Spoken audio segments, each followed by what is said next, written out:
Nous voici à Bordeaux, dans la région des Graves. Nous travaillons avec Dominique Averland depuis de nombreuses années.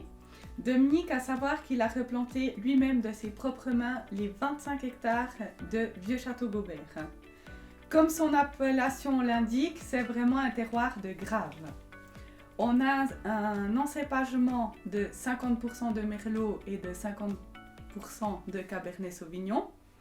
Depuis quelques années déjà, Dominique Averland travaille en culture raisonnée et il fait des vendanges manuelles, avec un tri très sélectif déjà aux vignes et sur les tables de tri. On a une robe très soutenue, un nez avec beaucoup de profondeur. C'est un vin qui mérite un carafage au préalable pour qu'il puisse vraiment être sur un nez très ouvert. Mais on sent la profondeur, on a des notes légèrement fruits rouges, mais également de fruits un peu plus mûrs. C'est très complexe au nez, ça mérite vraiment de tourner le verre longtemps.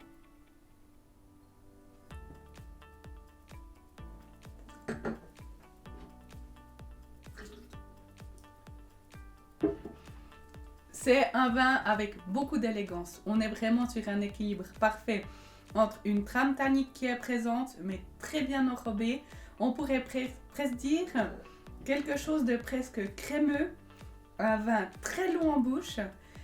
Et par rapport à mon expérience, j'ai déjà goûté des vieux millésimes de Vieux-Château-Gaubert. Je peux vous dire, Vieux-Château-Gaubert se garde dans le temps très longtemps.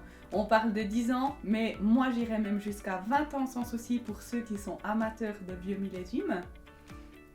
On a des notes finement boisées dans sa jeunesse et qui iront sur des notes un peu plus tertiaires au fil des ans.